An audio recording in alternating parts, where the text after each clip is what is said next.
selamat datang kita ucapkan kepada saudara Badrul Hisham Syahrin, pengerusi Solidariti Anak Muda Malaysia, yang mana pada malam ini beliau telah mengadakan satu ceramah dengan membongkar isu-isu penyelewengan dan salah guna kuasa di kalangan pemimpin-pemimpin UMNO untuk diterjemahkan dan untuk rakyat memahami apakah yang UMNO dan keadaan semasa yang berlaku di dalam negara kita pada masa kini. Jadi kru Kedah kita pada malam ini mengambil kesempatan itu untuk menemu ramah saudara Badrul Hisham selaku Solidariti Anak Muda Malaysia tentang penting dan perlunya anak muda di Malaysia ini bangkit menentang rejim, iaitu Barisan Nasional dan UMNO. Jadi kalau boleh cikgu uraikan sikit dan betapa pentingnya, apakah penting, perlukah ataupun tidak anak muda pada masa kini sedar tentang apa yang telah dilakukan oleh kerajaan yang memerintah pada masa ini, dan juga tentang masa depan anak muda sekiranya terus dicengkam oleh rejim Barisan Nasional UMNO pada masa kini.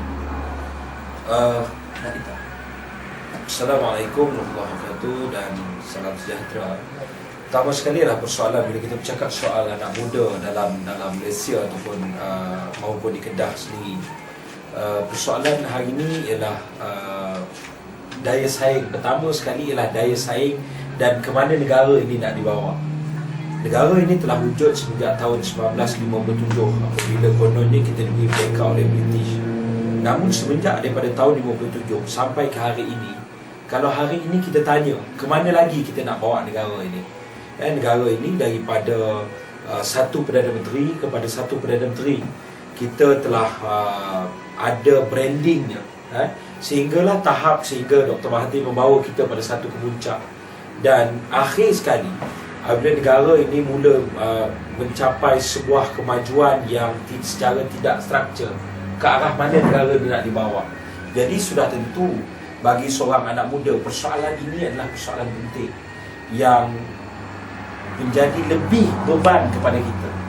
Dan tentang pentadbiran keseluruhannya sudah pasti ada banyak lagi ruang untuk diperbaiki, tetapi secara asasnya perubahan itu dilakukan. Cuma ia masih bukan satu perubahan yang secara struktur sendiri.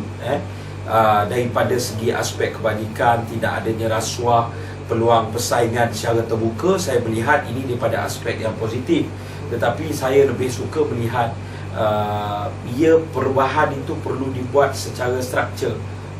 Daripada segi aspek ekonominya, kita cuma cuba bersaing siapa bagi beras ataupun kain batik lebih banyak, tetapi kita tidak bersaing daripada sejauh mana anak muda Malaysia ialah bila kita bercakap soal pilihan raya ni, saya lebih suka menarik perhatian daripada kita berebut untuk memasuki sebuah gelanggang. Pilihan raya ini bagi saya ialah ia adalah gelanggang yang dicipta oleh rejim, dan bagi saya percaya dan yakin kalau dengan pilihan raya rejim ini boleh bertukar, sudah tentu pilihan raya ini pun boleh diharamkan.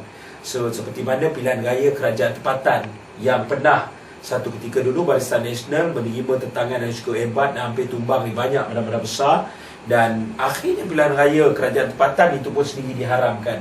Dan kali ini saya percaya dan yakin tumpuan anak muda seharusnya ialah pertama sekali memastikan gelanggang pilihan raya itu sama rata. Yang kedua ialah menggunakan kebijaksanaan ataupun media-media baru dalam perkembangan mutakhir ini patut dieksplor oleh kelompok muda untuk menyalurkan maklumat dan pendidikan rakyat, pendidikan pengundi itu. Dua elemen penting ini bagi SMA yang disampaikan oleh pengerusi Solidariti Anak Muda Malaysia, saudara Cikgu Bad